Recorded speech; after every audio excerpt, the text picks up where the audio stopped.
You're watching Cable 2.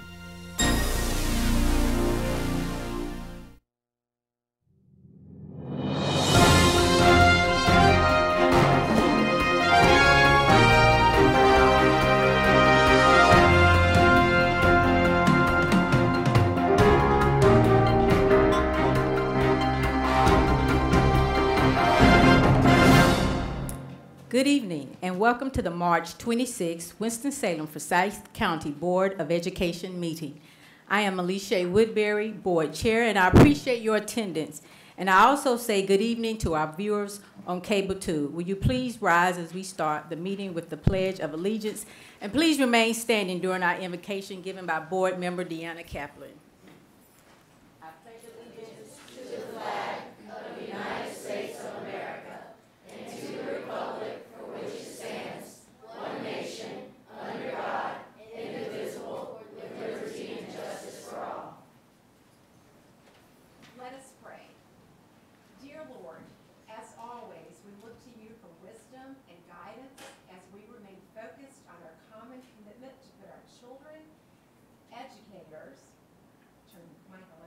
and community first. Please guide us through our decisions and thoughtful debate in a respectful and mind-kind manner, and help us to remember that gender, race, or socioeconomic position should never be a barrier to an excellent and equal education. God, we humbly ask that you bless our interim superintendent, our board members, and their families. Amen.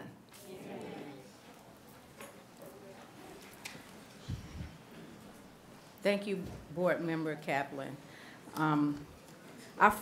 Before our first order of business tonight, I would like to recognize that March is Women's History Month, which started as Women's History Week in 1980 by presidential proclamation issued by President Jimmy Carter. In 1987, Congress passed a public law to establish Women's History Month.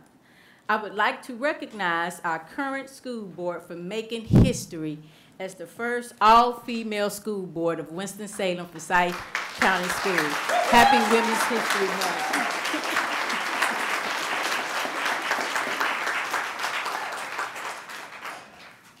Thank you. Our first order of business is the agenda review.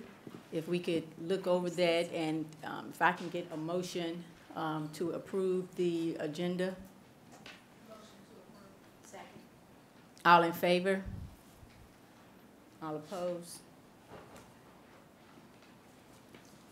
We're going to now have our special recognitions. It gives me great pride to introduce the principal from Easton Elementary School, Mr. Coyne Tribby, with the Easton Drumming Squad.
If we could give the students from Easton another round of applause, that was absolutely excellent.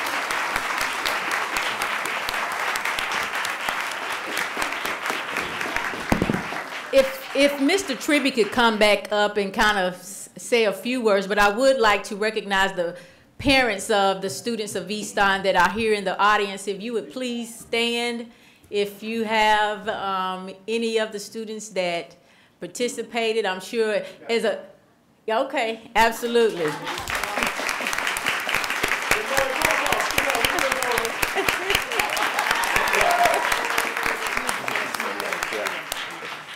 Yeah, that's Damari's pawpaw. I arm wrestled Damari earlier today, but I'm not messing with pawpaw. Thank you guys for being here. So yeah, just real brief, we just want to thank the board so much.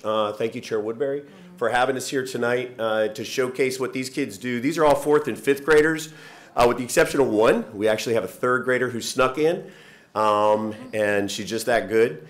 And so they study basically the music of West Africa. They study traditional West African beats. And we go around and we perform quite a bit in the community. Tonight's an example of that, and we just we love being able to have our kids out in public performing in just a totally different element from what they might do during the day. And so anytime you all see us playing, we'd love to have you come out. Thank you so much. Before Mr. Tribby goes out of the room, I would like to say that West African heritage is so keen, and I teach African American history, and I love to say that I'm not a history teacher, I'm a griot, which means that I'm able to spread the historical knowledge with beats. That's my, wish. I don't know if I do that as much, but I really appreciate the principal from Easton coming to share what our children are engaged with in a culturally rich way. Thank you so much. Next, we have recognition of our National Board Certified Teachers by Ms. Deborah Troxell.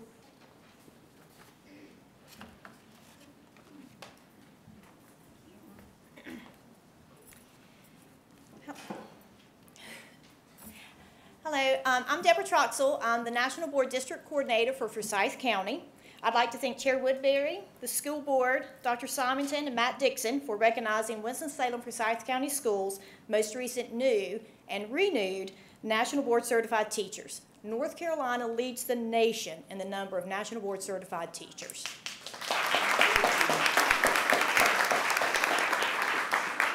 The teachers tonight have proven themselves to be accomplished teachers.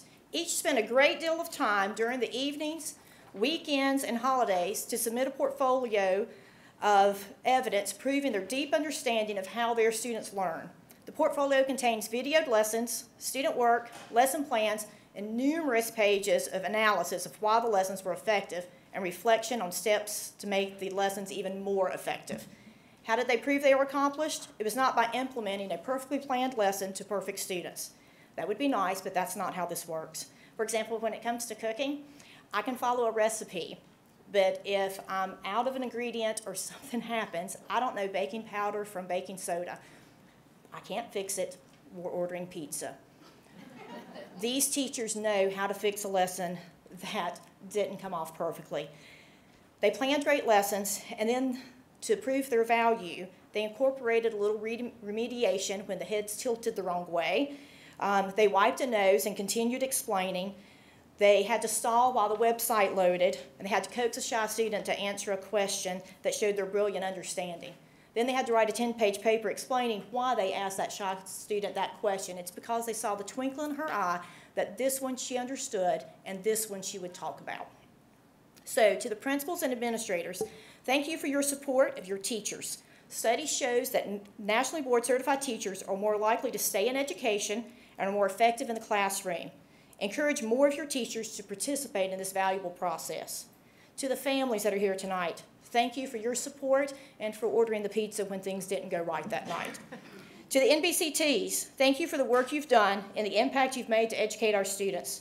Research consistently proves students in your class increase learning by an additional 1 to 2 months of instruction and shows evidence of deeper learning at 3 times the rate of students in non-NBCT classes. Now, if our NBCTs will come forward when I call your name. Ann Atkins, chemistry teacher at West Forsyth High School. Oh, good, Jane, thank you. Yes, that's lovely. Janice Bracken, originally certified in 1999 and is now renewed for the 2nd time, and she's an elementary teacher at Smith Farm. Mark Cavanaugh, renewed AP physics teacher at the Career Center. Sheila Costello, she's on the bottom. She teaches at kindergarten at Clemens Elementary. If you'll pull from the bottom, pull from the bottom for her. Pull from the bottom for her. Wendy Epley, pre-K teacher at Bolton Elementary.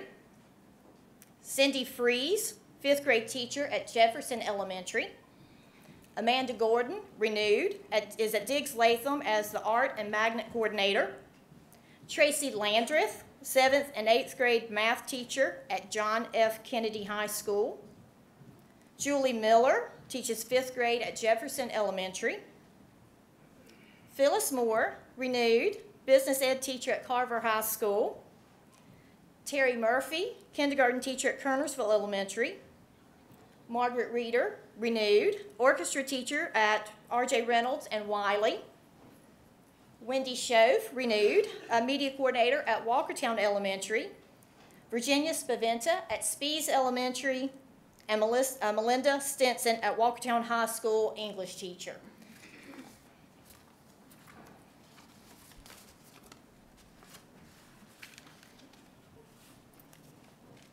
Thank you very much, and if you could join me in recognizing these teachers.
At this time, we will hear public comments on the agenda items.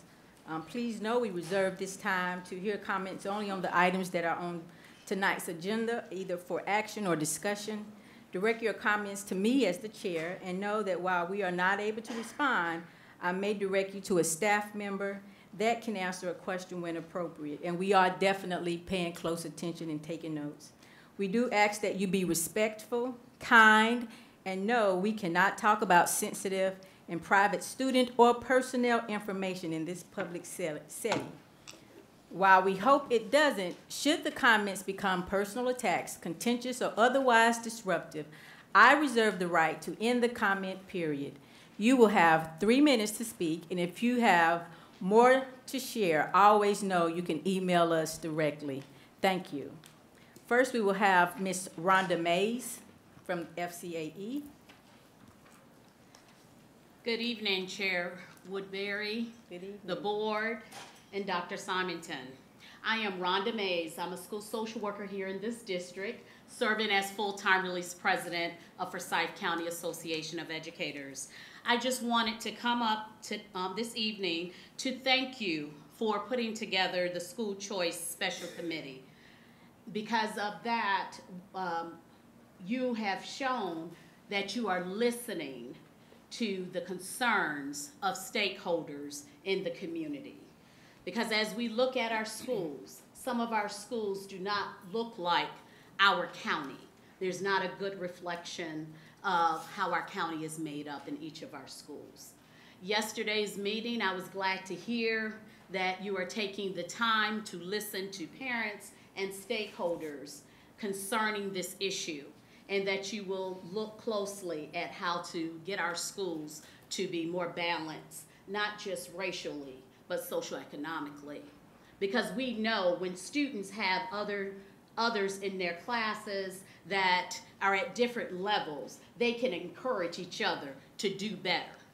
So thank you, continue to be transparent, and continue to listen to the stakeholders and educators, and as well as the students in this district, because they are the ones who are living in the district each and every day and can tell you firsthand what is working and what is not working.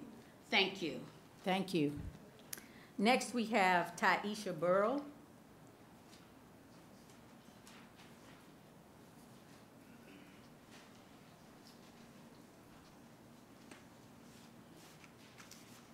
Good evening. Good evening. So I'm here, I'm a parent at Petrie Elementary, and I'm here today because I am very concerned about the handling of, I would say, the sickness that we had at the school last week. In the course of going through it and witnessing it, I can say that I was in the building when it first happened, and I feel like Petrie was definitely not prepared. I witnessed children who had thrown up being forced to stand in the bathroom, not being allowed out of the bathroom because they did not know what to do with them. And that was very disheartening. And as I was there, I was asking teachers, well, can he get a seat? Can he sit down? Why does he have to stay in there? They did not know what to do. And then after, when parents did get the call, I got a call. Some parents did not get calls to say, hey, they're evacuating the children to the other school. There was a lot of chaos and disorder. I have 2 children that attend. I did not sign my children out. Other parents did not show identification. I was one of the parents that did not sign their children out, did not get a sticker or a stamp. They didn't even have they had the stamp there, but not the ink, and no one really knew what to do. Then on top of that, the school could not tell us how did this happen, but yet they made an official announcement, hey, you can return, you can send your children back to school. My children did not come back to school until Monday. I went back to school the next day to just see. I called Dr. Horton and I asked her about, why wasn't the school cleaned, or why didn't the parents know more information? She did tell me that the school was cleaned. We have the bug group that cleans our building. But when I went back into the school, I talked with teachers, and they said they couldn't tell that their classroom was clean. They still had crumbs on the floor. So I said, well, what kind of cleaning did this organization do that was supposed to come here? Why could, when we had an epidemic like this, why couldn't building maintenance or building operation come down there and scrub the building like they would do if, we had a flu outbreak or something? Upon entering in the building, I didn't feel like, or I couldn't smell that the building had been properly cleaned. And I think that, parents were definitely alarmed at the lack of communication, letting us know what was going on. And if cleaning had been done in the building, that was something that I feel like they should have been more open and forthcoming with, to make us feel like we could trust that the decisions that they were making were the best for our children. I personally did not trust it. That's my comment. Thank you. Next, we have Alan Daniel.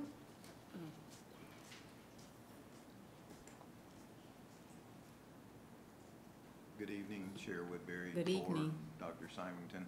I'm Alan Daniel, parent of 2 students in the school. I too would like to thank you for setting up the Choice Committee, but you've got an awful lot of very, very, very, very, very hard work to do. Because the biggest lie in this district, next to the fact that every child is receiving a decent education, is that every student and every parent has choice. They don't. Parents in my neighborhood have choice. Most of the parents, most of the families in my neighborhood out in the western part of the county are 2-parent families. About half of them don't have but one parent working, so the other one can drive for an hour to take their kid to school and back. When my daughter misses the bus just to go to Clemens Middle, it takes us 40 minutes to drive 6 miles round trip. Not every parent has that option. Most of the families in the east side of the county, or the center part of the county really, are single parent, lower socioeconomic. They don't have a job where their boss says it's okay if you're a few minutes late because you had to take your kid to school. No, you don't show up on time, you're fired. So they have a choice: keep their job or move their kid to a safe school. As a parent of a HAG student, I have a choice. I can send my son to a school that's an F school, that's only a C school because you've put HAG students there to raise the average test score, or I can put him in a school with his peers. Why do I have to make that choice? Why can't he have an HAG program closer to his peers? Why can't there be every school in this district is excellent? I don't really care. I love for my children to have a diverse school student body. It helps them grow as people. Not everybody wants that. You should not have to make the choice between going to a wealthy school in order to get an excellent education and go to a school where you don't look like 99% of the people. It ought to be that every child and every parent in this school knows their child is safe and their child is getting an excellent education. I hear stories every week. There are schools where substitute teachers don't go. There are schools where teachers quit. Wiley had 3 years ago, had 5 math teachers in one class. Those kids ended up in my high school math class. Do you think they had an education? No. Thank you, Mr. You got Ellis. work to do. Thank you. Next, we have Anna Goodman. Hi. Hey. Thanks for having me. I'm Anna Goodman. I'm here tonight on behalf of the Coalition for Equity in Public Education to deliver the first 5 of 10 criteria we all agreed on for selecting the next superintendent of schools. And I think it's a great opportunity to think about all of our values as a school system. Number 1, the next superintendent must have both teaching and administrative experience, including several years of a successful tenure as an effective school superintendent. Number 2, they must have a track record of turning around low-performing schools to highly achieving ones by offering opportunities and support that are truly equitable with their traditionally high-achieving counterpart schools. Number 3, the next superintendent should show that they've previously built a strong leadership team, recruited and retained an effective, diverse group of quality teachers and principals, and nurtured their professional development. Number 4, have a record of achieving equity that reaches every student and school and parent and employee. They must easily articulate how equity can be achieved rapidly in this school's current climate and culture of this system using the Every Student Succeeds Act. And we need meaningful action, not empty words, and we will need to hear those words used accurately and with honest intent and integrity. And number 5, the new superintendent must commit to a shared culture that values multiculturalism and the dignity of all students and employees, and implement a multiculturalism K-12 curriculum that embraces the most up-to-date research and scholarship. And I noticed Chairman Woodbury used the GRIA tradition. She mentioned that starting out. And it made me think about how our classrooms create a culture. And we have to think about the messages in that culture and what we're teaching our children, not just in the actual subject matter, but the culture we're building in the school and what they take home from that. Thank you. Thank you. Next, we have Elizabeth Coyne.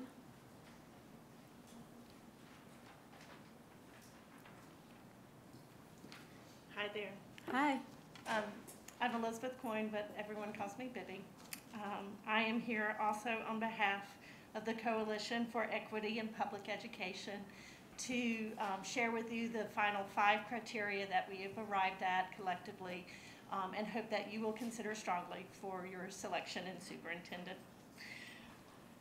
Number 6 is to commit to inclusion, to ensure every student is challenged and engaged with an expectation of success, never an assumption of failure, and ensuring all students will be welcomed into classrooms where they feel empowered to participate fully, regardless of economic or citizenship status, religious or ethnic background, gender identity or ability, with the goal of educating all students to improve themselves and their society as good citizens.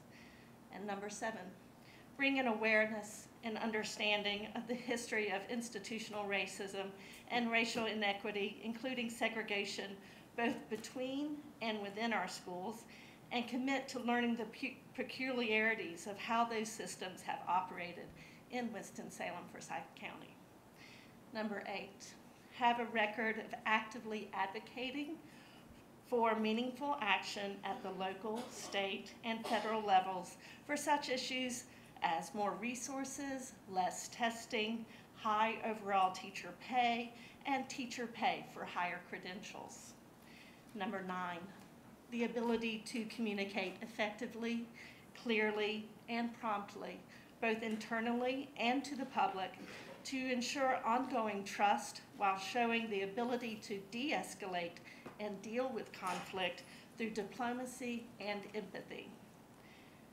And finally, number 10, commit to ensuring the longevity of the traditional public school model while resisting the prevailing corporate school model that has promoted the public school as a business instead of what it actually is, a free public educational institution invested in providing a sound and basic unifying public education for all students. Thank you so much for your time. Thank you. Lastly, we have Leila Farms.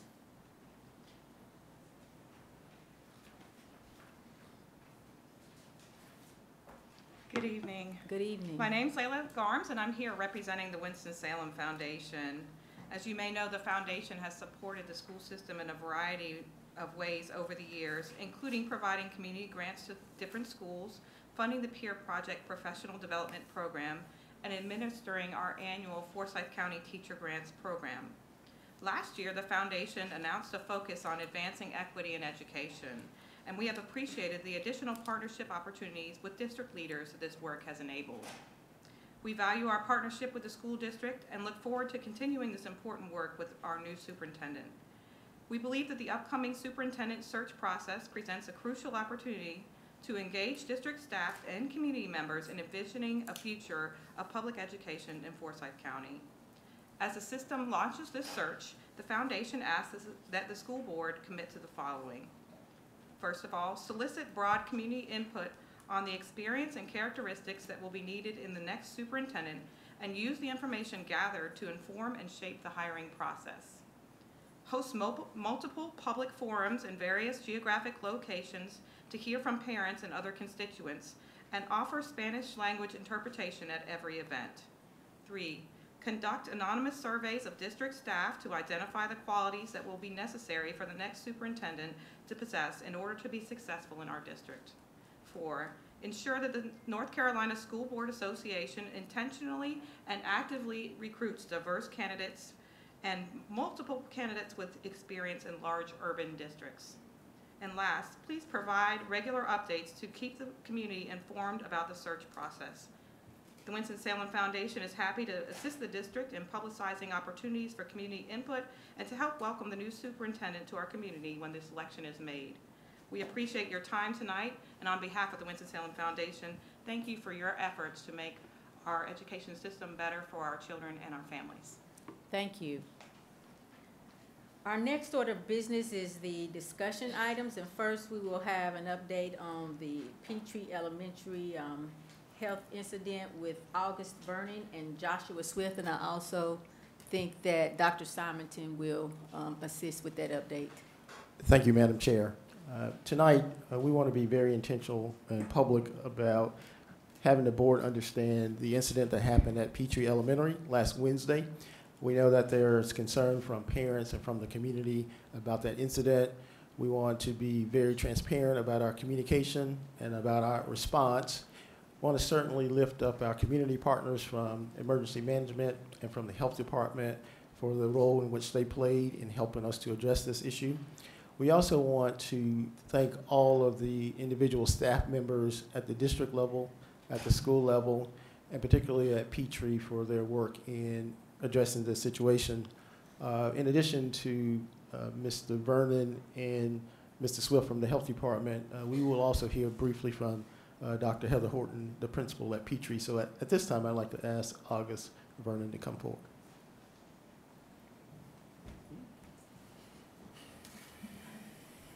Thank you. Chair Woodbury, Dr. Simonton, and board members, good evening, and thank you for the opportunity to be here.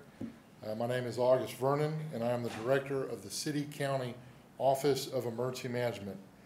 I'm here this evening to briefly discuss the community-wide response to the incident at Petrie Elementary School on Wednesday, March 20th, and try to answer any questions you have at this time. Obviously, we're still trying to collect information from the response. I will be followed by Mr. Joshua Swift, the Forsyth County Public Health Director, who will also give a brief discussion of what occurred, their response, and take any questions you may have. I will say I'm not in the position to answer any school system specific questions, but I'll try to do the best I can on the response. I wanted to start out by stating the school system and community response to this very unusual incident went very well overall. I want to commend the school system staff who were on the scene with us from the very beginning to the end that evening of the response to ensure the students and staff were taken care of. Obviously, there did appear to be a lot of confusion, but that's what a crisis is. When we have to go into a crisis mode, that means things are occurring that are outside of our normal response, because I know that the school system deals with a wide variety of issues on a daily basis. I have also responded to several major incidents in the school system since I first started with the Office of Emergency Management in the year 2000, and I would say this is one of the largest incidents I've ever responded to as far as public attention, response, inquiries, and other type of data points. I will state that the media releases at both the Public Health Office and the school system put out are very thorough and pretty much have most of the information that we have. So I think if you have not seen those media releases that were put out, certainly would want to review those. The day of the incident, once the staff at the school identified that they had several students ill in several locations at the same time, they called 911 and evacuated the building. I would say that those were very appropriate steps to take under those circumstances. Again, there was a lot of unknowns at the time. I immediately responded with others to the school based on the size, scope, and scale of the incident. And upon my arrival, representatives from the school system, the Winston-Salem Police Department, the Winston-Salem Fire Department, and Forsyth County EMS were already on the scene jointly managing the incident. One of my roles, once we found out what was occurring, is I immediately notified the Forsyth County Office of Public Health, which we have to do on a regular basis for different type of incidents. I also notified the State Division of Emergency Management, which offers us additional resources to reach out to if we needed them. I did all this while I was en route to the scene, and both those entities had representatives on scene within 30 minutes, which is actually a very quick response. Obviously, our initial concern on the scene was some type of unknown hazardous materials in the school or some type of ingested substance that has caused this illness. There have been incidents like this prior, just not in a school and on this scale, even in this community. Typically, those are referred to as a sick building type of call, and there's different reasons why that happens. This is why I've gotten several questions about this. This is why you saw the individuals in the suits that were going into the building. That is the fire department and the hazardous materials team using their normal protocol anytime they are called out.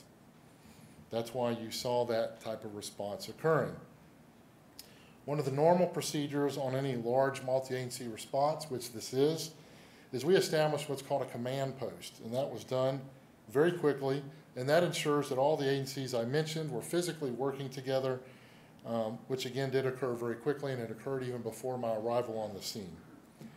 During the response that day, we conducted multiple face-to-face and phone briefings with key officials, including officials in Raleigh.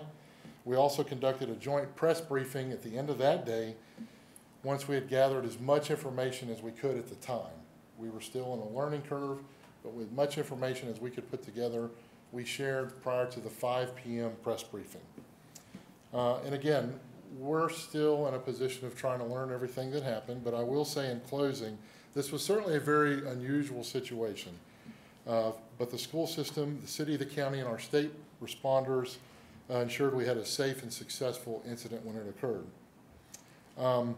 One thing I will say, obviously I hear, and I'm also a parent with one child who went through K-12 here, and we had a great time, and another who's still in the school system. I'm a parent, so I have my concerns. I will tell you, and everyone here, one of the actions we take after any major incident or event, we recently had to do it after the hurricanes and the snowstorm, is we will be pulling all the entities together, including the school system that responded, to do what's called an after-action review. And we will talk about what went well and what didn't go so well, and what are the lessons learned. And again, that's going to occur in the very near future, and that's a very normal procedure for this type of incident. So again, I'm trying to be cognizant of time. I will, before I invite Mr. Swift up, ask, do you have any questions of me? Okay. Thank you. Thank you. I will now ask Mr. Joshua Swift, the Forsyth County Public Health Director, to come up to briefly speak.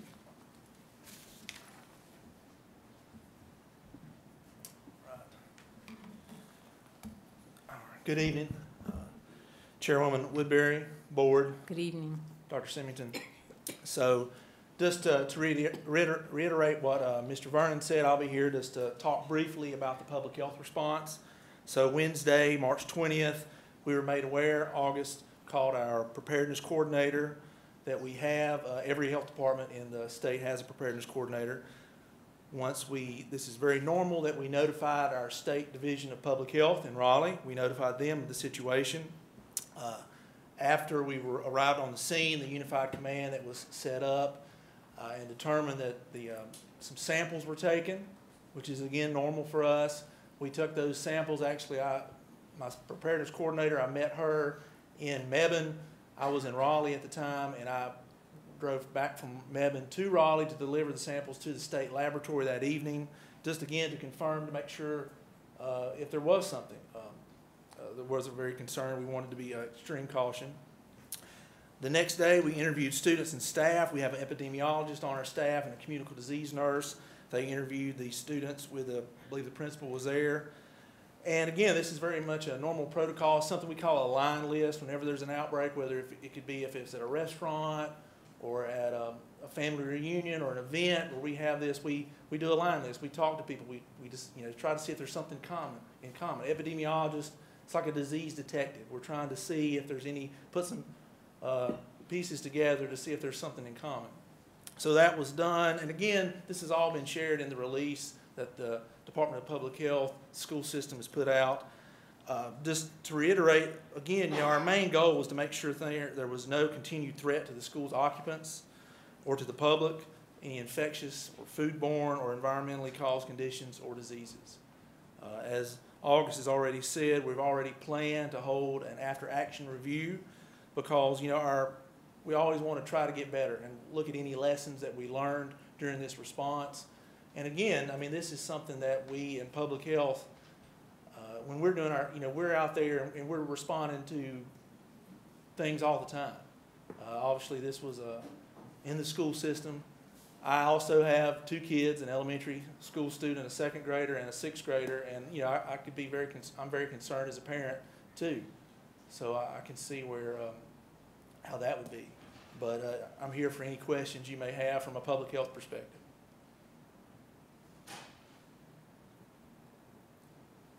Thank you. Thank you.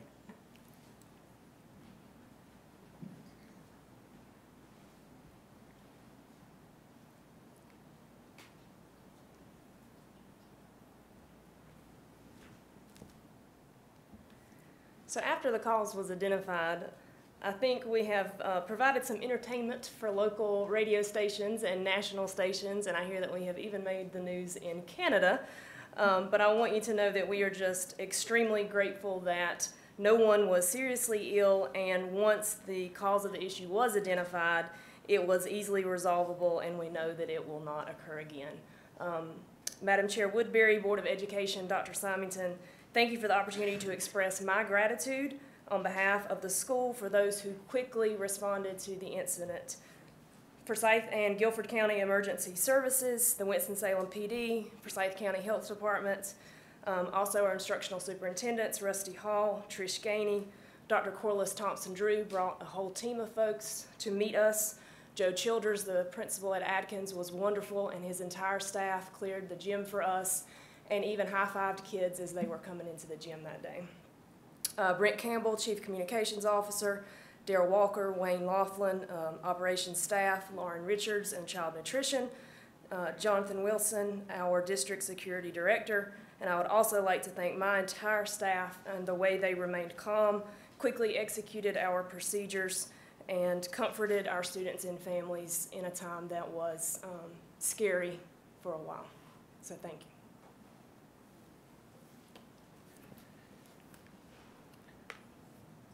So I'd just like to conclude, if there are no questions, just to say that while this was a very, very trying time for the district and for the school, that some of the decisions that were made, there was lots of communication with parents. There was a communication each evening, Wednesday night, Thursday night, and Friday night with parents to ensure that they knew the status of where we were with the investigation. And we worked closely with the health department as they prepared a press release on Friday evening. One point of clarification, I just wanted to make sure that everyone knows that the decision to re-enter the school was not a school district determination. That was a determination provided to us by EMS and the health department. Thank you. The next discussion item is our superintendent search, which will be delivered by Allison Schaefer.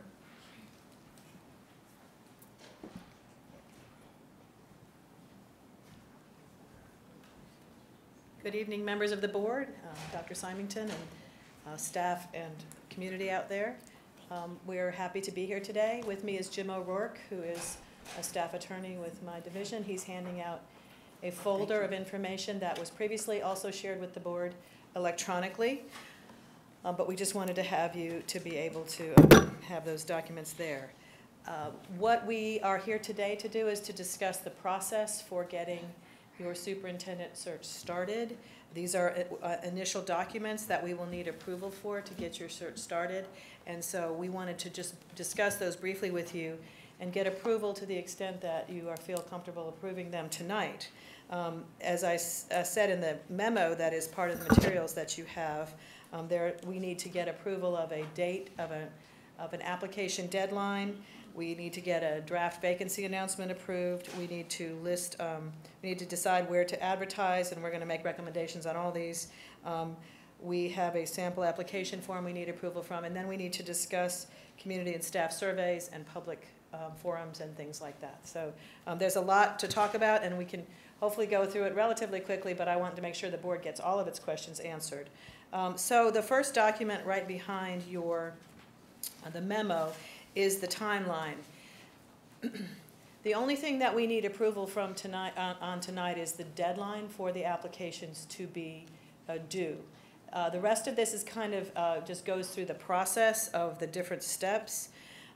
We are recommending a March 8th or May 8th deadline. We usually recommend about 8 weeks, but let me talk a little bit about why we're making that a little bit shorter in our recommendation to you.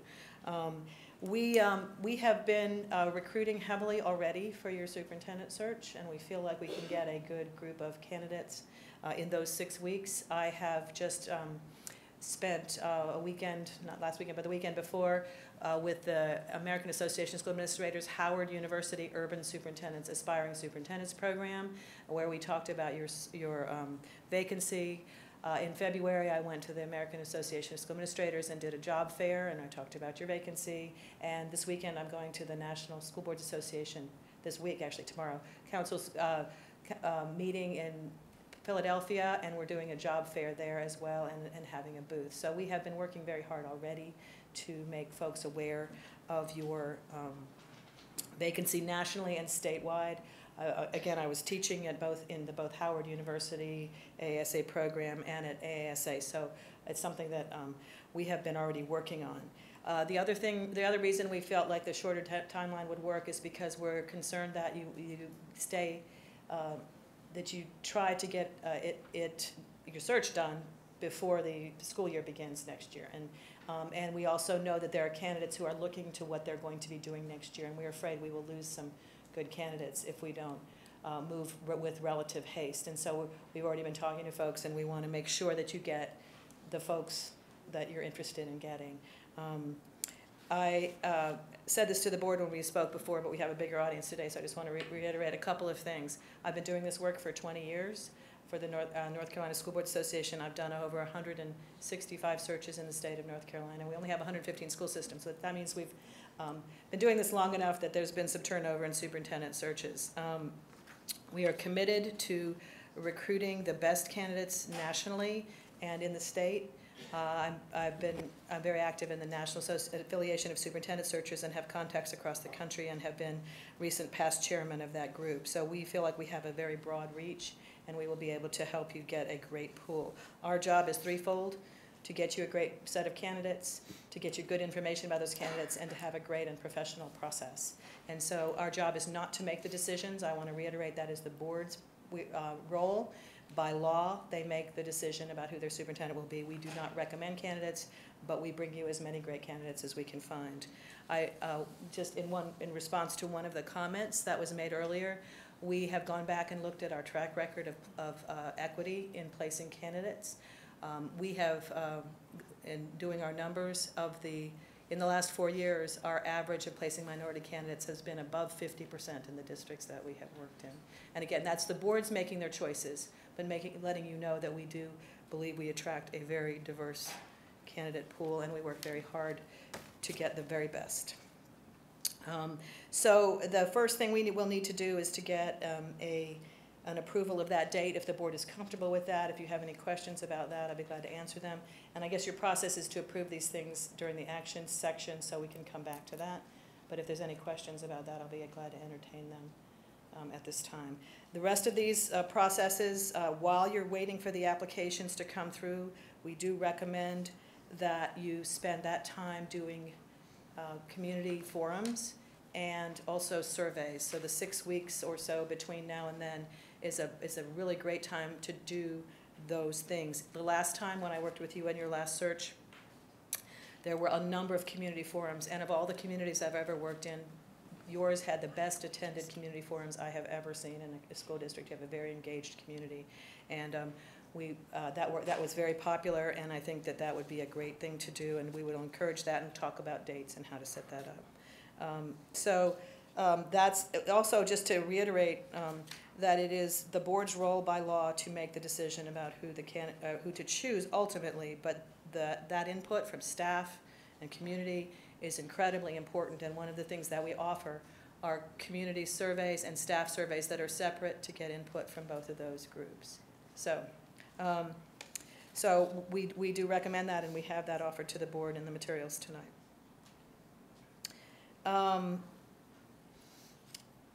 Also, by law, it is confidential who the applicants are, so it's important to get this input prior to the applications coming in so the board can consider that input as it looks at the candidates. And again, just responding to some of the comments, the board is, I believe, will be delighted to have both surveys and community forums, and we do recommend those. The next document we have for your consideration is advertising items. We will need the board to approve where we will advertise. Generally, most advertising is done free on the internet these days, and we've listed a place on the first page of that document, the places that are free, except with one exception, and that is advertising with the American Association of School Administrators. We do recommend 60 days there, which is, well, you may want to just do a month if we're only going to do 5 weeks, but that reaches nationally, and we've even had international candidates that have responded to that. So that's the only paid place that we do recommend. The second page is additional advertising options in Education Week, the Association of School Personnel Administrators, Chronicle of Higher Education, the National Alliance of Black School Educators, and the Association of Latino Administrators and Superintendents. Those would be additional costs, and again, as part of our agreement with the board, we will come to you if there are going to be any additional charges, and so those are the places that we would look to. We will look to you to decide which of those places, especially the paid ones, that you would like to advertise. The next document is, are there any questions about any of that so far, or comments? Okay, the next one is the application form. We do have an online application form. We will need the board to approve this. Most of it is routine, except on pages 9 and 10 of the application form. We would ask the board choose a few of the short answer questions on page 9 and page 10, or suggest your own if those topics are not ones that you're interested in. So basically the application just asks things like where you worked and where you went to school, but those 2 pages are where the board can individualize the application. And obviously we don't think you should have 10 short answers. The application would be longer than it already is and overwhelming for candidates. And the same with the essays. We suggest about 3 or 4 of those and about 4 to 6 of the short answers on pages 9 and 10. So again, that would be a bit of discussion for the board and a decision. The second, or the last set of documents are 2 sets of documents in different colors. There's yellow ones and there's green ones. Each of these is a set, and they have a community survey and a staff survey. These are anonymous surveys, but not confidential surveys. So in other words, it's a public record when people choose to comment, except for personnel matters. So if someone comments to hire a certain person, we would have to redact that and take it out. But the rest of this will be public information. So the responses are not confidential in that they will be public, but who made them is confidential. This is a website that we've used, that we use, where people can go in and take the surveys online. It's very simple. We find that if you offer this option, you get a lot more input because folks can do it easily from the comfort of their own homes. Again, you've had a history of having community forums well attended as well. The difference between these 2 is that each one has a community survey and a staff survey, and we do think it's great to hear the difference in the concerns between staff and community.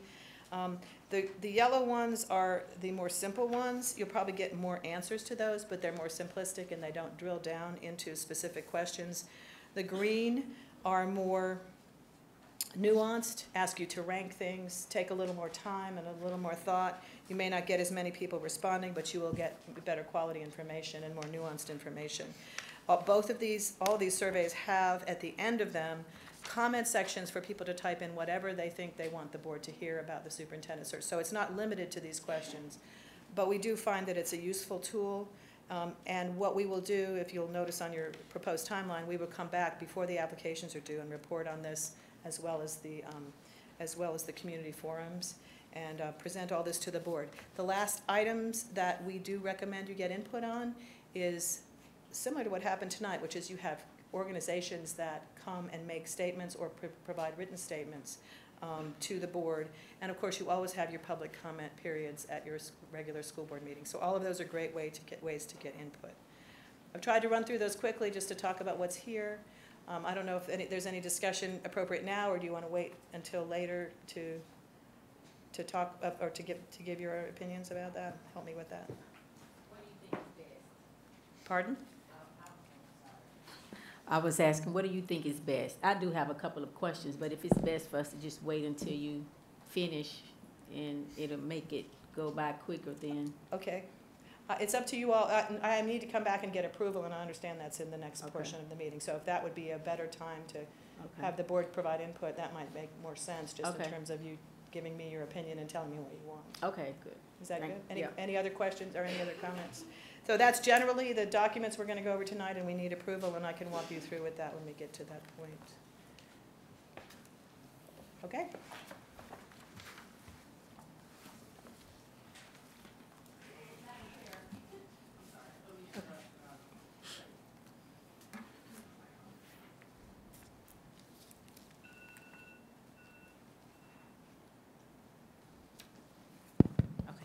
Madam Chair, I was just going to say, if you wanted to, if there are questions that you have initially about the materials, you could certainly do that now.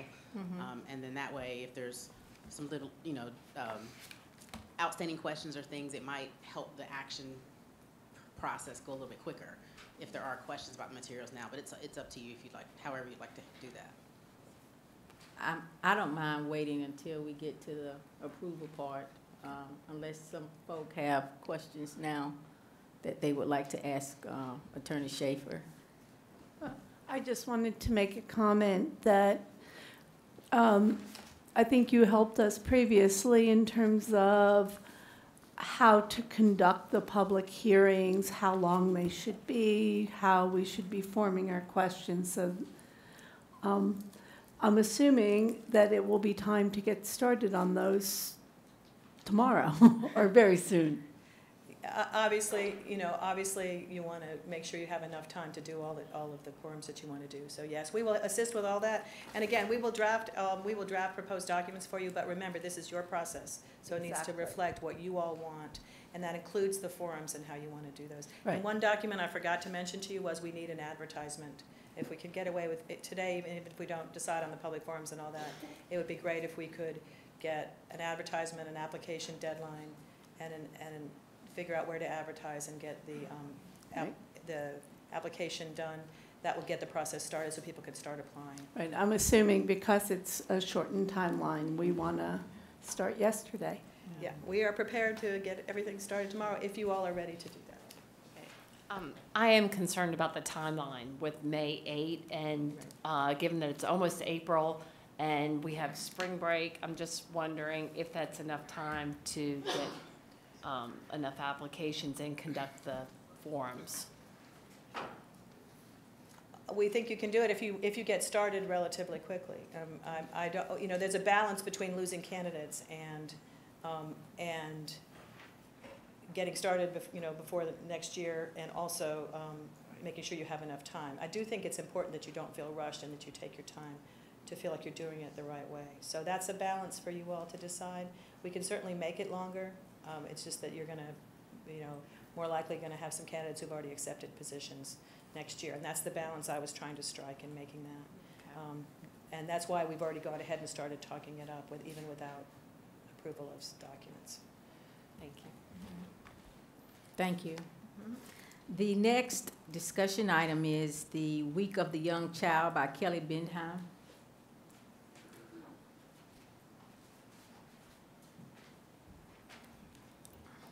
Good evening, Chairwoman Woodbury, board members, and Dr. Symington. I want to thank you for having me here this evening to share with you about the upcoming Week of the Young Child. First, let me say thank you to a board that recognizes the importance of early learning and the work that we do not only in our school system but in our community. Each year, the Week of the Young Child occurs in the month of April. It runs through the National Association for the Education of Young Children, and it's a week that they choose to celebrate and honor our youngest learners, their families, their teachers, and the community that supports all of those early learners. We know that when we focus on early learning, we focus on the emotional, social, and physical development of our young children, and we know that this focus emphasizes and maximizes our child and children's well-being. So again, thank you for your support of the work of early learning in our school system and the community. Before I read and share with you the proclamation that the board has so generously agreed to offer for us, I want to share with you the definition of proclamation. Proclamation is a public or official announcement, especially one dealing with a matter of great importance. So let us never forget the importance of the young child, the people who serve them, the families who love them, and the community that wraps their arms around them. It is a hard work, and I'm grateful for you proclaiming a special time in honor of young children, so thank you. I'm going to take a quick, brief moment now and read the proclamation as it states. Whereas the Winston-Salem Forsyth County Schools and other early learning community partners in conjunction with the National Association for the Education of Young Children are celebrating the Week of the Young Child, and whereas these organizations are working to improve early learning opportunities that provide a foundation of learning for children ages birth through age 8, and whereas educators who make a difference in the lives of children in Forsyth County deserve thanks and recognition, and whereas public policies that support early learning for all young children are crucial to their futures. Now, therefore, Leila Woodbury, chair of the Winston-Salem Forsyth County Board of Education, along with her fellow board members, do hereby proclaim April 8th through April 12th, 2019 as the Week of the Young Child in Winston-Salem and Forsyth County, North Carolina, and encourage everyone to work to invest in early childhood development and learning. As the board has been invited, I also encourage each one of you to come out and celebrate with us. We will be at Bolton Elementary on April the 8th in the morning at 9:30, where we will be joined by Mayor Joines, where he offers his own proclamation declaring the Week of the Young Child, and we'll have some performances by some students from Bolton Elementary and other community members present. So again, thank you, board. Thank you, Chairwoman Woodbury, Dr. Simonton, and community members for supporting early learning. It is with gratitude that I thank you for the proclamation. Thank you so much. Thanks. Next, we have the 2018-19 summer program update with Andy Kraft.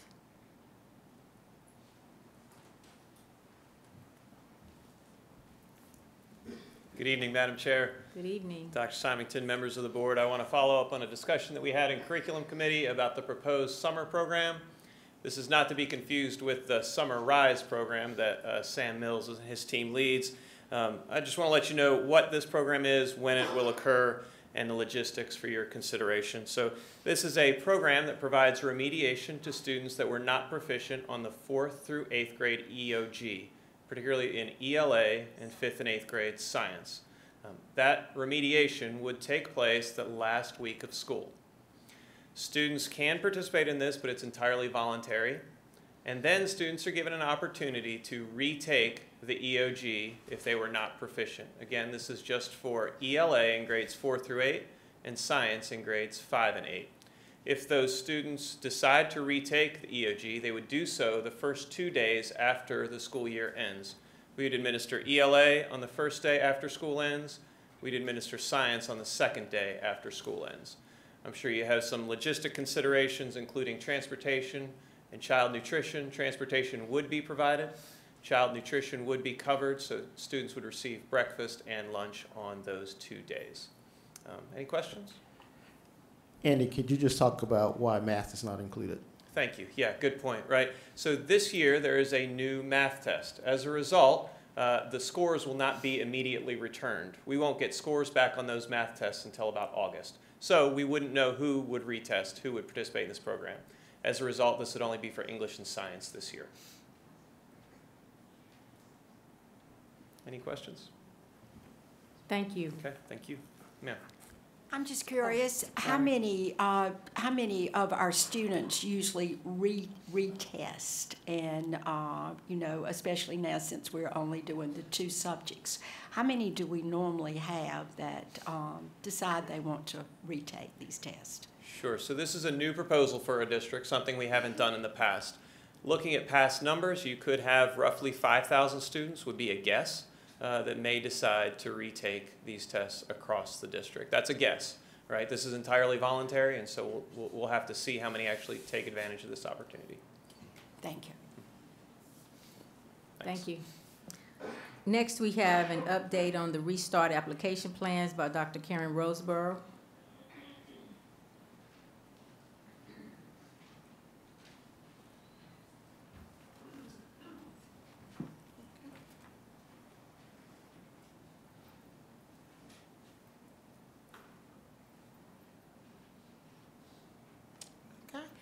Good evening, Madam Chair Woodbury and board members.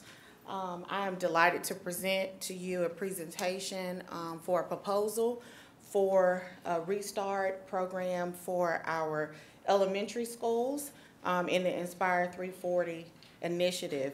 And so we call this initiative Winston-Salem Forsyth County Schools Reimagine Zone. In the past, we have worked with a federal restart program at Cook Literacy Model schools, and within that particular school model, we have exceeded growth and we have met growth expectations under that particular reform. And currently, we are asking for the opportunity to restart 4 other elementary schools within the district. So restart allows us to adopt charter-like flexibilities, as well as make sure that schools have the opportunity to reform themselves and to sustain growth opportunities under an innovative model. So we are asking for the opportunity to do this so that we may have opportunities to extend the school day, maximize the use of funds, state and local and federal dollars, hire teachers for additional positions other than those in which they are licensed for. So this particular model comes with a lot of flexibility. Currently, the state board hears restart applications at the start of each month. And we are hoping to make sure that the Winston-Salem Forsyth County Schools Restart Eligibility Program is actually in place at the start of next school year. So this year, the schools will ask for a planning year to plan for the upcoming restart starting in the 2020-21 school year. So all of next school year will be a planning year. The schools that we have identified as having restart eligibility currently have a school performance grade of 38. They also have been consistently performing in the bottom 5% and may be in jeopardy of being taken over by the innovative school district, as well as they have been identified as the comprehensive support improvement schools or targeted support improvement. The current schools that are eligible for restart are Ashley Academy, Forest Park Elementary, Hall Woodward Elementary, and Kimberly Park Elementary. And as you can see here, all of the schools meet the 4 criteria. They all have federal designations. They also have a state designation of being low performing.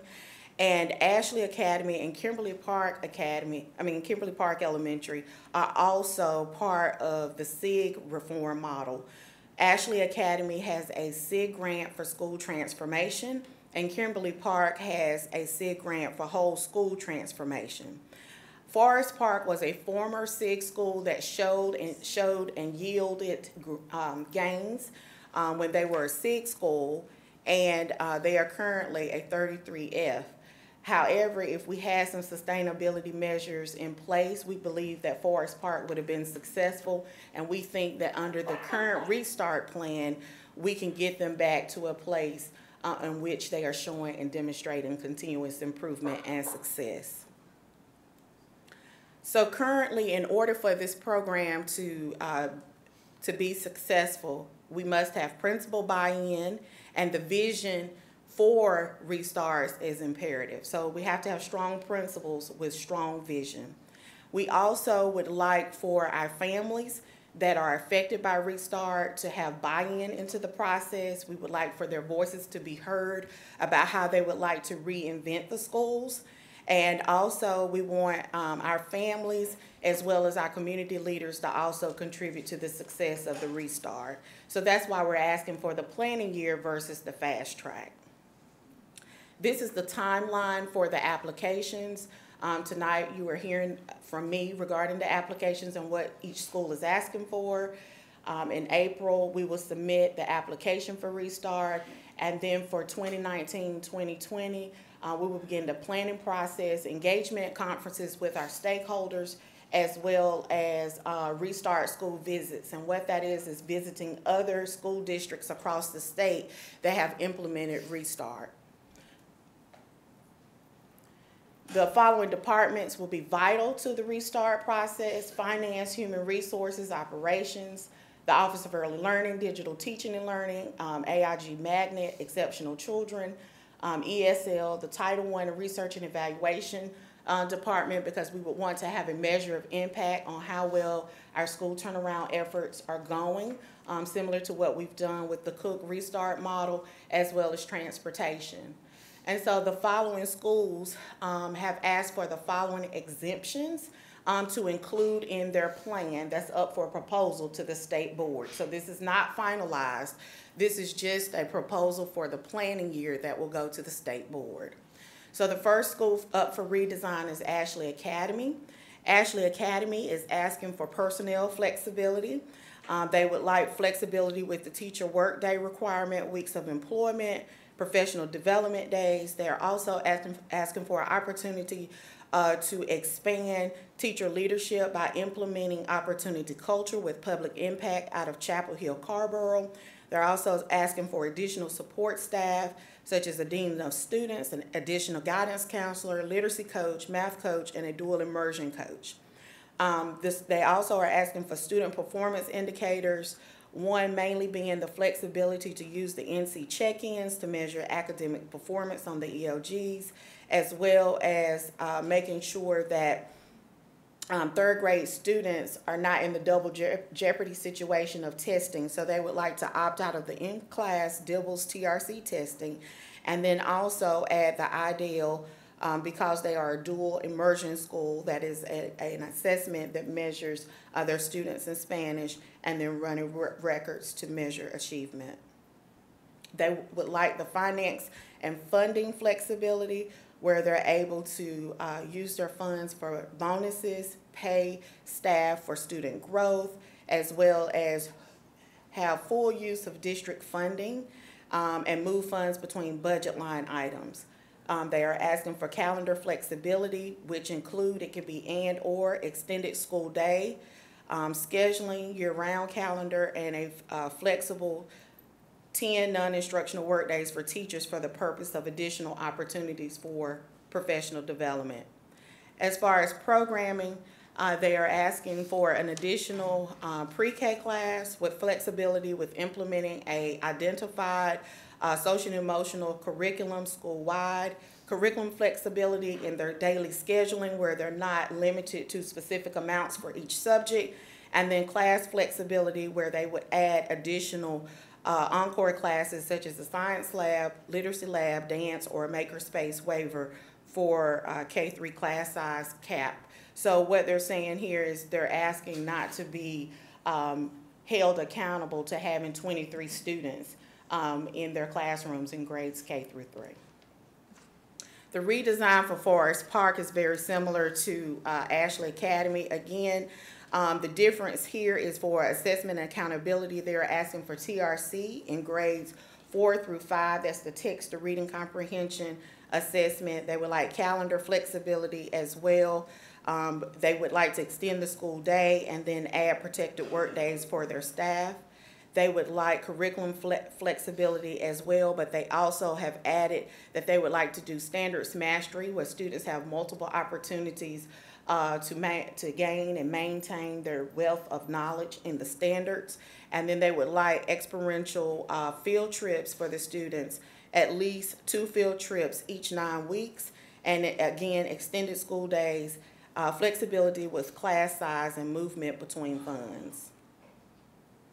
I believe everything else is the same as Ashley Academy. The redesign for Hall Woodward Elementary. Hall Woodward Elementary is asking for calendar flexibility. They would like to implement a year-round calendar and also offer some alternate testing, such as retesting in grades 3, 4, 5, which Andy Craft just came before you with that. So that aligns nicely with where we're headed with summer retesting. The Hall Woodward also restart flexibilities also include the flexibility for not being restricted to specific times for a particular content area. They would like the opportunity to extend as much time as needed for those tested areas in reading, math, science with an integrated approach with social studies. And they also would like flexibility on their curriculum that is not limited to the state textbook adoption list. They too would like to participate in opportunity culture. And last but not least, we have Kimberly Park Elementary. Kimberly Park Elementary is asking for the same flexibilities. They have actually developed a year-round calendar already within their packet of what it would look like with the 10 non-instructional days for teachers. They are also asking for additional specials as well as flexibility within teacher licensure areas. So for example, if you have a birth to kindergarten teacher and you wanted to place that dynamite birth to kindergarten teacher in first grade, you would be able to do so under the restart model. We currently do not have that flexibility. So that's an example of what we mean by moving licensed personnel and also hiring lateral entry teachers that may not have a license in elementary ed, but you might find a dynamite math teacher that has the secondary license who wish to come down to elementary. Under the restart model, we would be able to hire that teacher. Are there any questions? Okay, thank you. I do have a question, Dr.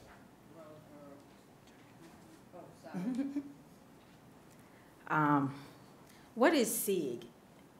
The School Improvement Grant. Okay, okay. Another question.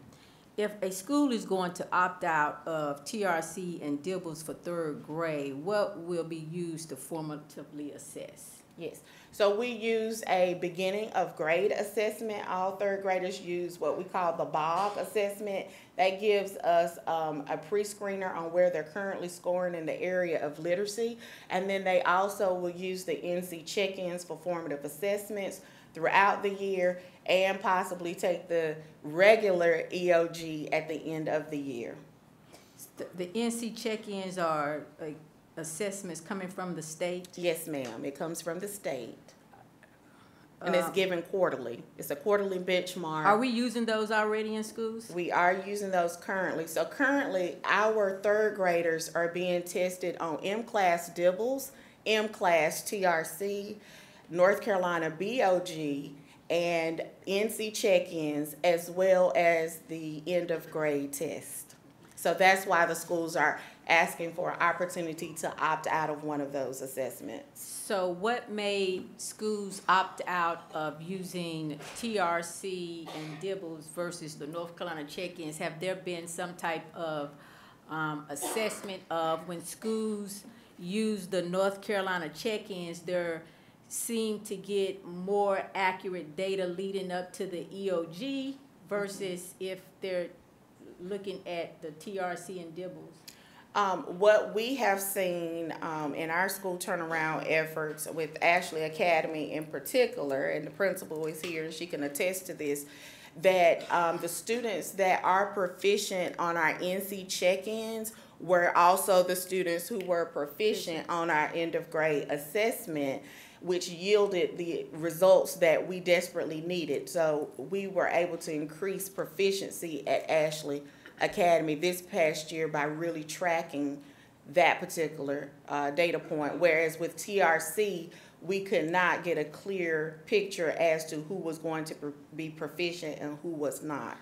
And you know, Dr. Roseborough, I have heard, I would say, more anecdotal information about school districts sort of seeing a misalignment with that TRC and EOG results. And if you look at our data, I think from last year, especially for African Americans, there was like a 20 to 30 point difference when I know that TRC and DIBELS is not supposed to be necessarily predictive, but they are indicators of how well students should do. So I'm not sure if that is the exact reason but I think we need to look at what's the best formative assessments that will lead our schools to better proficiency, because I'll be honest with you, proficiency is the end in mind. Growth is not good enough for our students, and I say that with all honesty and respect.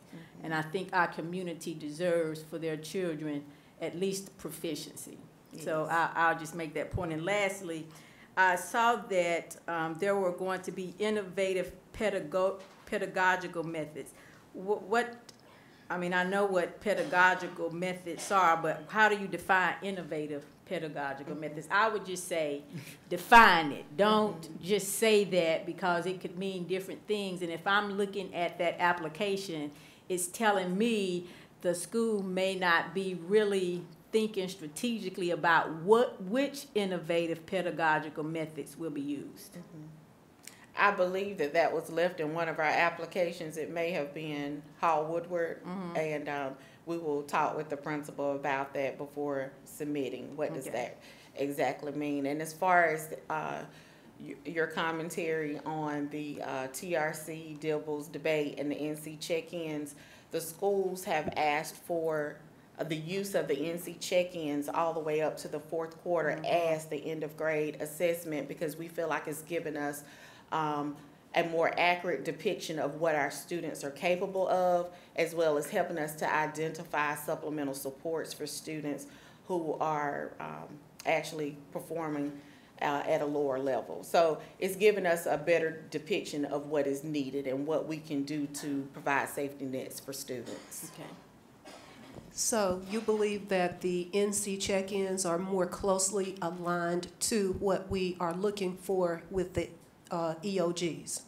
Correct. And we think that it's due to the modified version of the EOG, because it is a shorter assessment that is given to our students to measure how well they're performing on particular standards.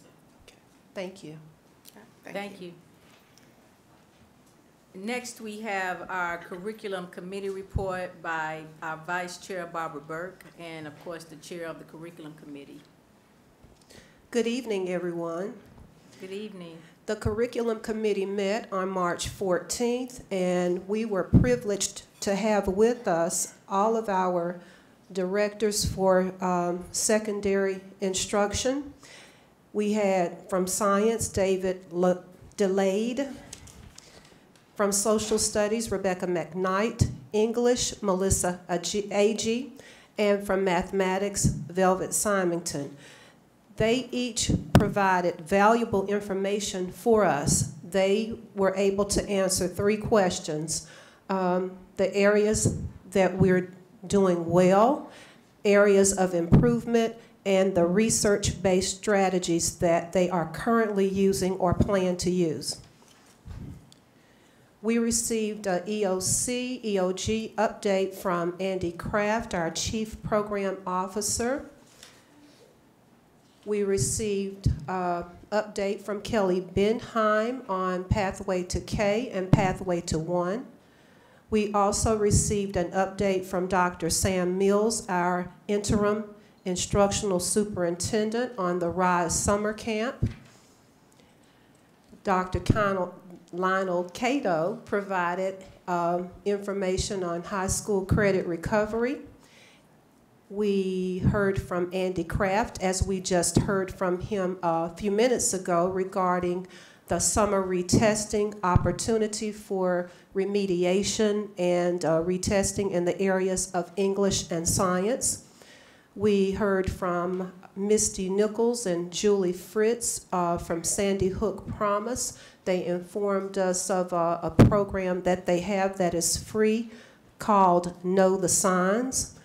And finally, we received an update on our textbook inventory from Dr. Sam Mills. Thank you. Thank you. Next, we have the School Choice Special Committee report from Board Member Andrea Bramer. We've met twice, and we had a meeting yesterday, but most importantly, we are changing the schedule to make it easier for our staff, to make it easier for us, to make it easier for the community. We will be meeting once a month It will be 5 to 6 on the first Monday of the month. We have had a report to go over what the zones currently are, where the students are going residentially assigned, and whether or not they choose to go to the school they were assigned. We had a percentage of choice users, which is actually around 30%, and we also acknowledge that magnets and choosing to stay in your residential school plays into that. So that's not a solid number. We don't understand the solid number. When choice is used, over 90% of the students get their first choice. We are asking for community activists and community members that would like to be a part of the community to call me or email me, or to email Board Member Jones so that you can join our committee. We will be taking all around the county. We don't want just one neighborhood, we want all neighborhoods. So please reach out to us. We will be meeting the next Monday and having a budget transportation limitation that affects how we can choose what we're going to choose in the future. And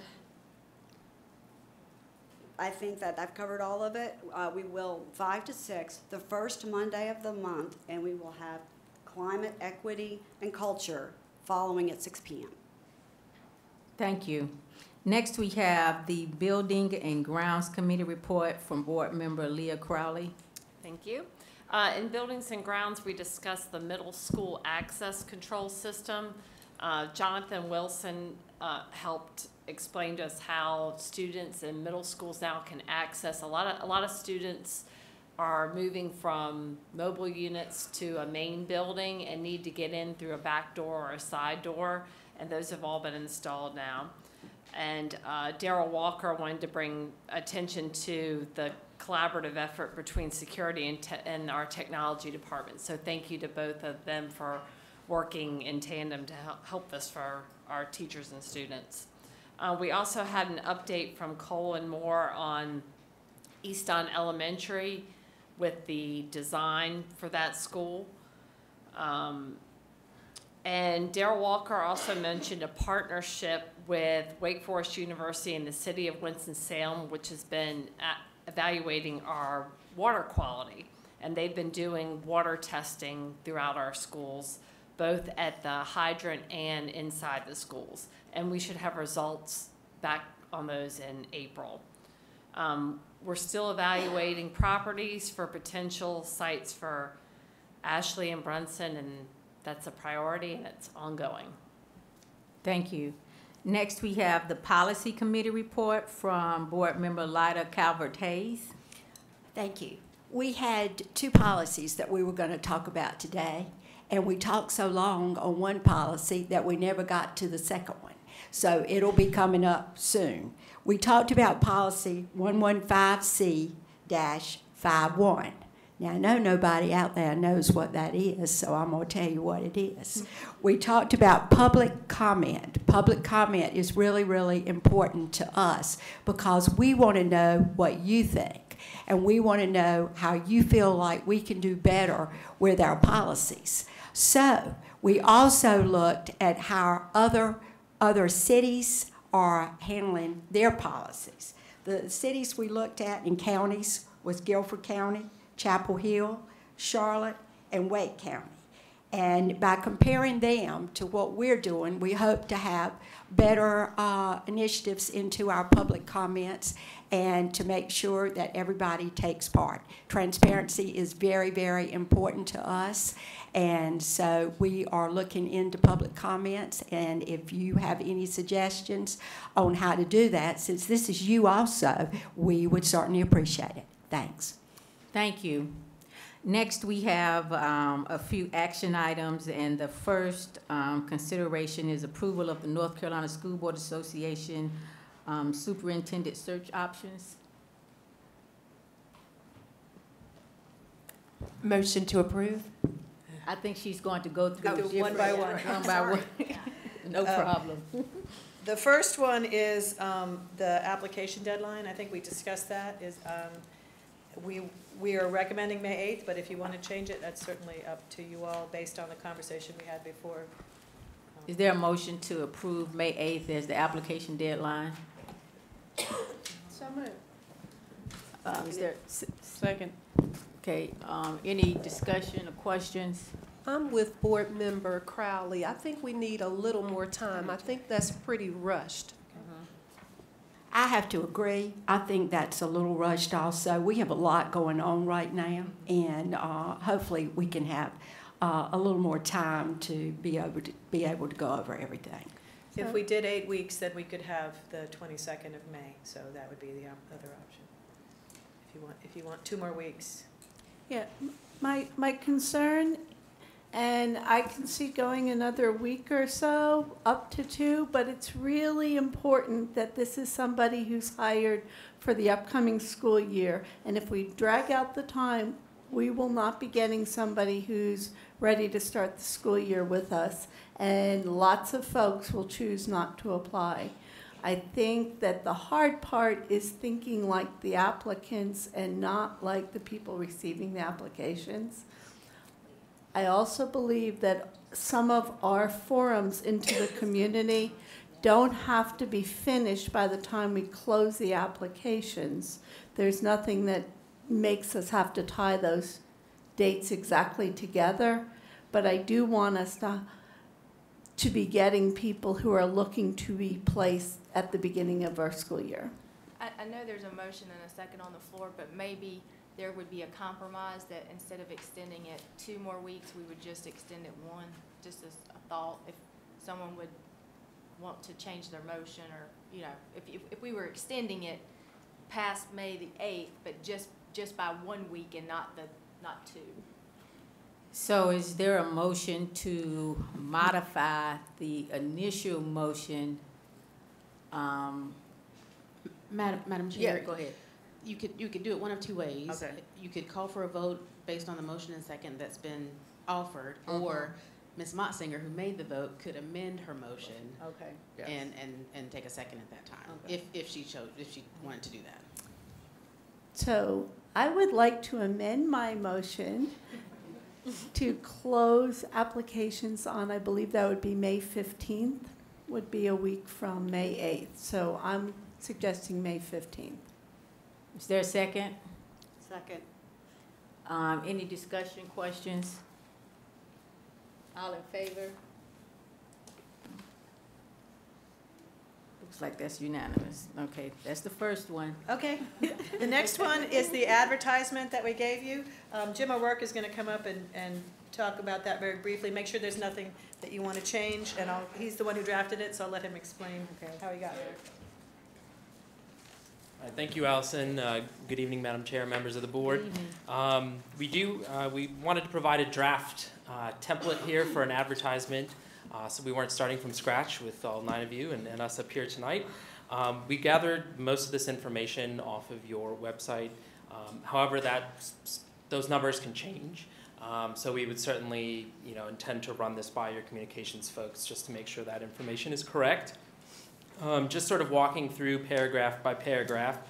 The first opening lines there are just a statement that you're hiring and when the application deadline is. So we would include May 15th there.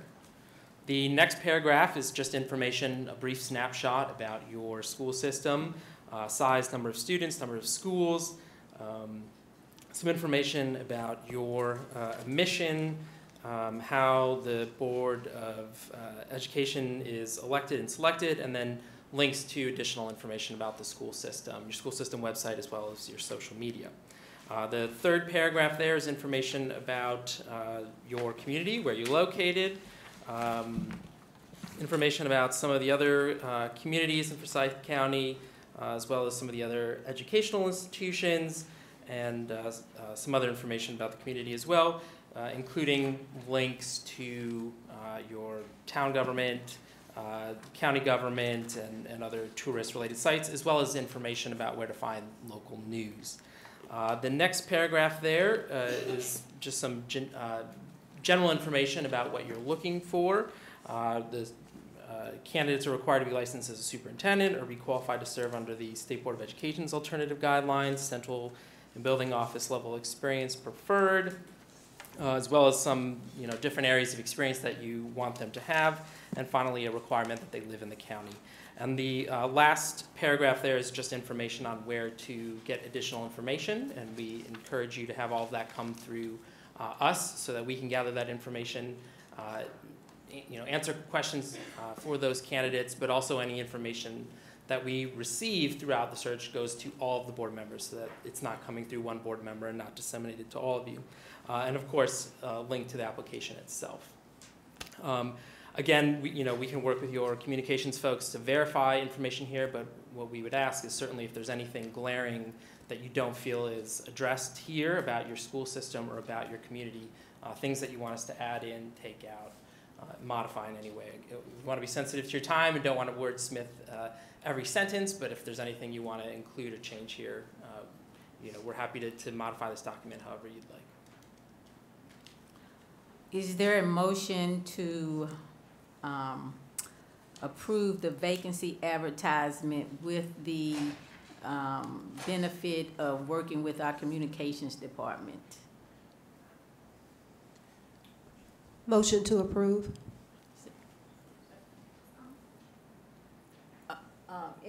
Any discussion, or I think, did you get that Lori Goins Clark? Okay. Any discussion or question? I was confused about with the benefit of our communications department. Were you meaning that this should be reworded? Or? No, just okay. that they would work together. So oh, that, of course. Yeah, yeah. Okay, excellent. Yeah. Okay. Any more questions or discussion? All in favor? Very good, thank you very much. The next document Allison touched on in her presentation earlier were the advertising options, and we will need approval here, especially to the extent that you want to approve any additional expenses for advertising. Allison walked through the first page. Most of those options are free. However, we do recommend advertising with AASA. Even with the extended deadline, I'm not sure that you would get the full 60 days. So certainly you could at least at a minimum go for the 30 days, and we can just sort of delay posting it so that's closer to your application deadline, not too far ahead of time. And then again, looking at the second page, these are some alternative options if you're interested in particular types of candidates. Certainly if you want to reach out to more diverse candidates, you can advertise with the National Alliance of Black School Educators or the Association of Latino Administrators and Superintendents. And certainly if you're interested in getting applications from non-traditional candidates, for example, folks who may have been in higher education, worked for a school of ed, or were a professor or something like that, you can look at the Chronicle of Higher Education or HR administrators. Another common one is top school job, but again, I think you get a lot of exposure with AASA. So again, just depending on your preferences, we just ask for approval for, again, any additional expenses incurred for advertising and where you'd like to do that.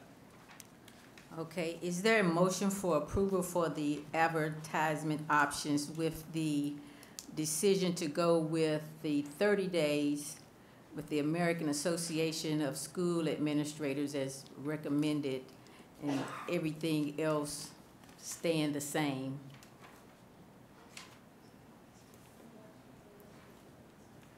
So you're saying we would do all these paid Yes. opportunities? We get all these free. So all the paid opportunities on the second page as well?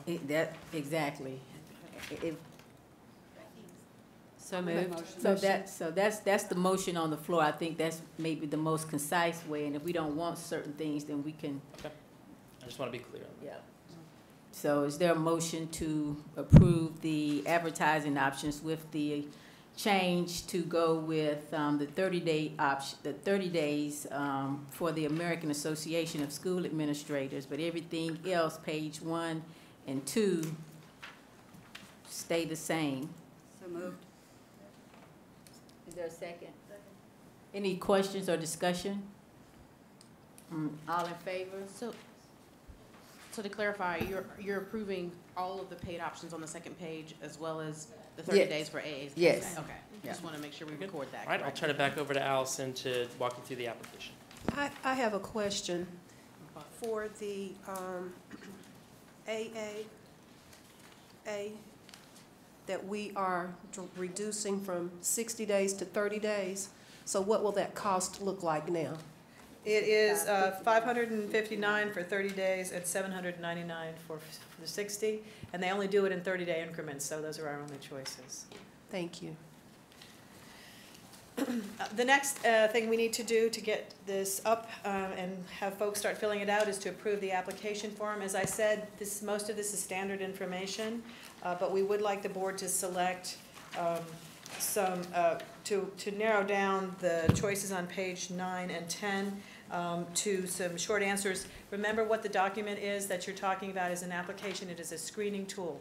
What are the things that are important for you to know in order to be able to screen applicants in or out? And that's really kind of, we put a laundry list here, but if there's something else you really want to know in terms of screening folks in and out, you can't ask all the questions on the application or you would exhaust everybody, including yourselves. But we would suggest 4 or 5 of the items on page 9 or any additional short answer questions. And basically these are supposed to be describing any experiences or accomplishments that folks have that you want to know about in order to screen them in or out. So I'd welcome input from the board on that. And normally the way this works is people throw out stuff that they're interested in and there's a short conversation and just so folks want to. I would say success in working with diverse populations, leadership in maintaining safe school environments, and I think goal setting and monitoring student achievement come out immediately to me.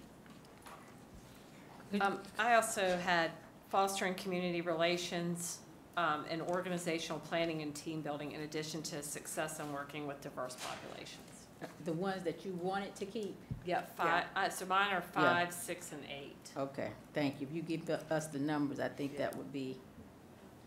What were your numbers, Elizabeth? So my numbers are 4, number 9 and 8, and I'll tell you, we had better pay attention to the dollars, so I'm going to throw in 2. I was going to say 2. That's 6. Does anyone feel strongly about any of the other ones, or is that going to give you? I'm probably going to be the only one, but I'm going to go with 7 because we are heading to a technological environment. We need to fully understand what we're getting into. How could we combine that with number 4? Yes. And add technology as part of number 4? We can. Because that's monitoring. Are we trying to keep a specific number? Well, we had just suggest 4 to 6. We just don't want to overwhelm the candidates. Okay. But we could just add 7. It's fine to have 7 comments. It's fine. We could do number 7 as well. Anything else? Again, you can't ask all the questions on the application, but you want to get the most important ones. So we'll add technology. So that would give us 2, 4, 5, 6, 7, 8, and 9. Everybody good with that? Okay. All right, the next page, and then we'll ask for a motion at the end to approve as selected. Number 10, page 10, essay questions. Are there any particular things that would allow you to screen that you really want to know about? And again, this doesn't have to be an exhaustive list. These are just some suggestions if there's something else you want to know about.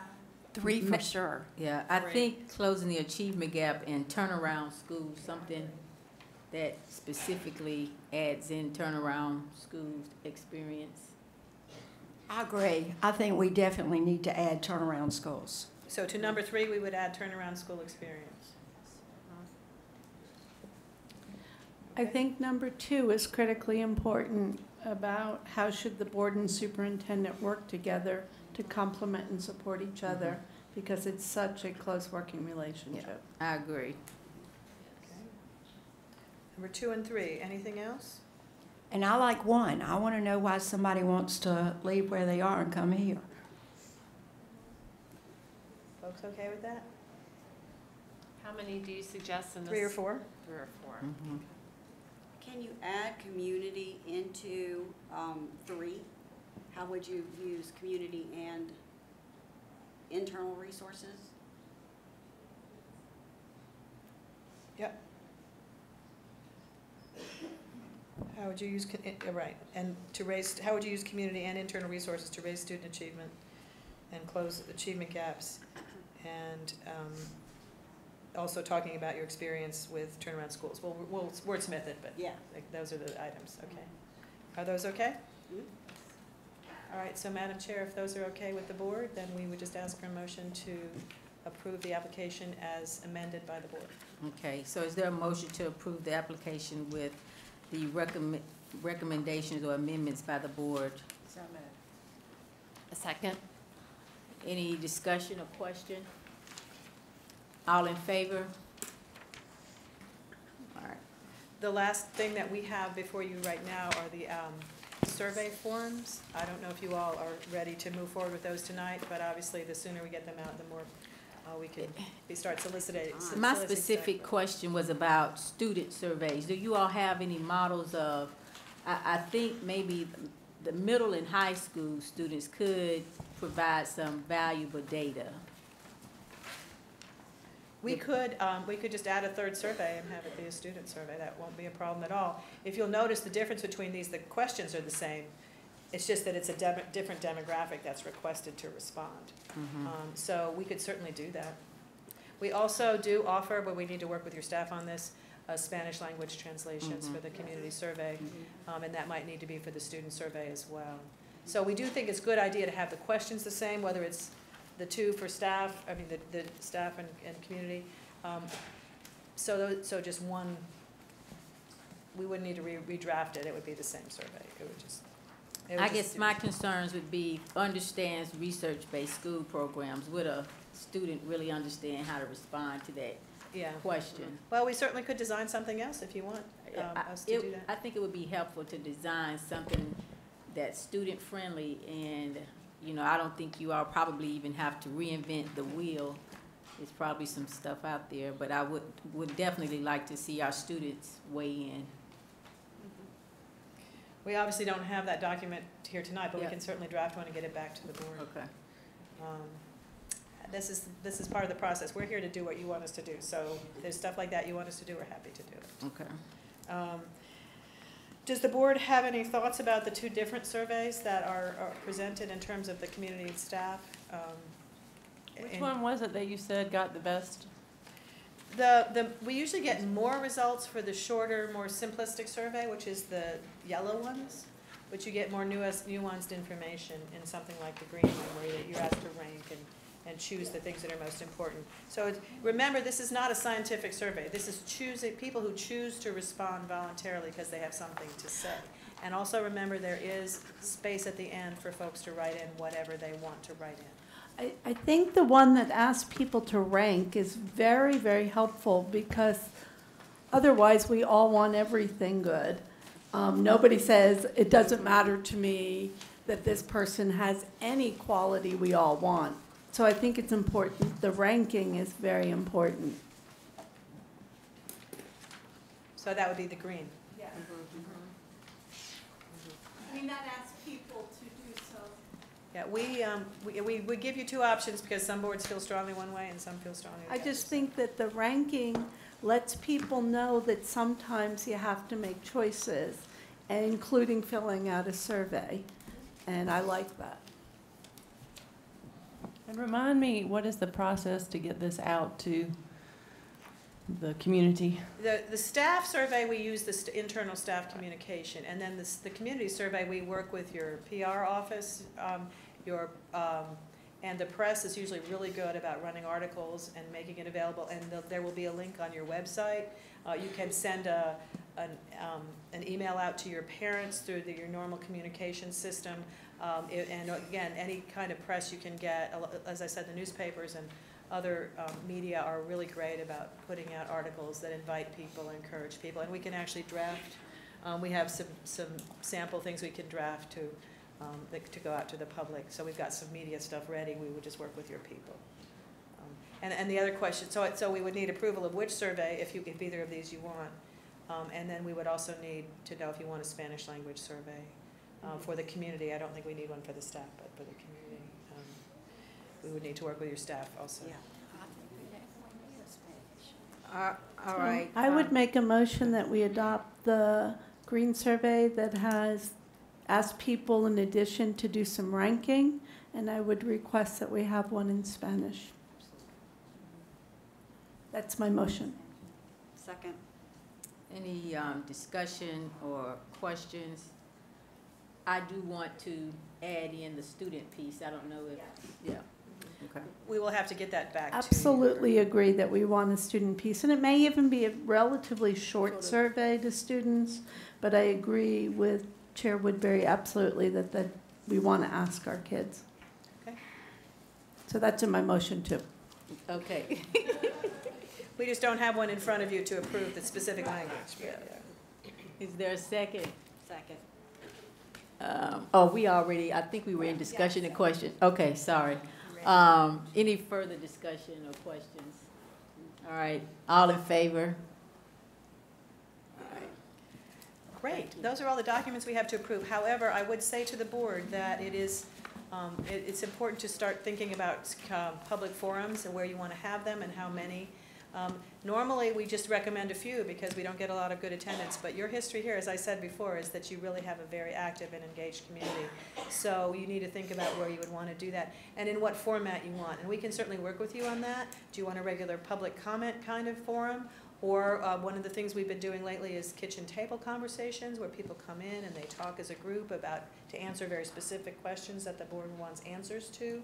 We do staff those surveys. We will have staff, those forums. We will have staff there to take notes. And then at the end of all this, and after we get your surveys decided, then we will also bring that back before the board. And just let me say this too, we normally request at that point is when the board develops its own profile, after you've had all of this input, and not before, because you want to take that into account when you develop your profile. Does that all make sense? I'm trying to respect your time here and not take too much more time, but I would encourage the board to talk about or to decide how many surveys, how many forums it would like and in what form it would like them to be. Thank you. The next action item is the consider the adoption of the Week of the Young Child Resolution. Is there a motion? Motion to adopt. Second. Any questions or discussions? All in favor? All right. The next item is the consider of approval of the 2018-19 summer program. Is there a motion? Motion. Second? Second. Any discussion or questions? All in favor? All right. The next item is the consider approval of the restart application plans for Ashley Global Academy, Forest Park Elementary School, Howell Woodward Elementary School, and Kimberly Park Elementary School. Motion to approve. Second. Any discussion or questions? Yes, I have a question. In looking through the individual plans for each school, I noticed that a lot have, they seem to be out of date. Like that says that they'll move math proficiency by 10 percentage points by going from 21% to 31% by June 2018. So it hasn't, at this point, that should be June 2020. So that's just one of them that I, picked out right away. That's for,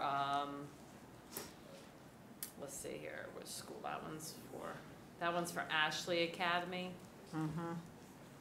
So a lot of them just need to be, their goals are not, the dates are not correct on the goals. So, yeah, is there a motion then to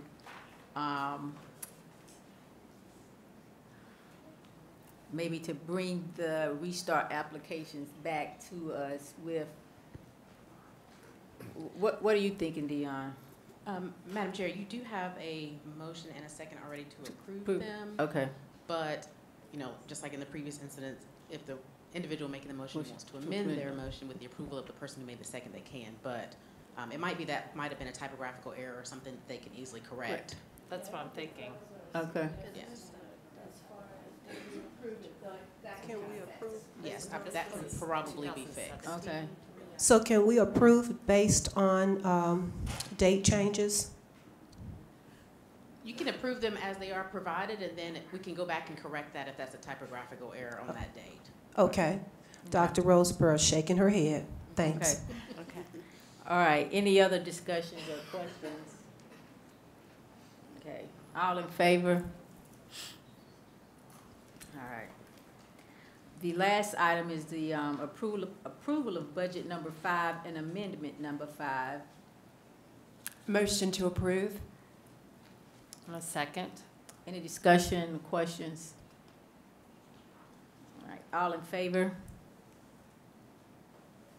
All right. Thank you. The next items are the consent agenda items. We have 2, approval of the meeting minutes for March 12, 2019, and approval of the general personnel report. Is there a motion to approve the consent agenda items? Second. Any discussion or question about those? All right. All in favor? All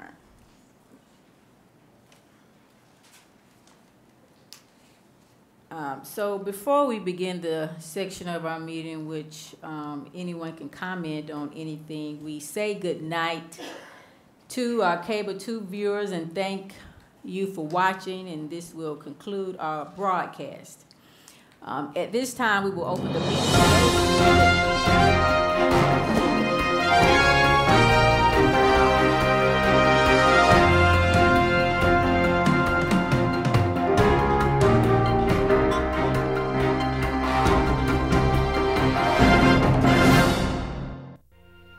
Thank you for joining us on your school channel, Cable 2.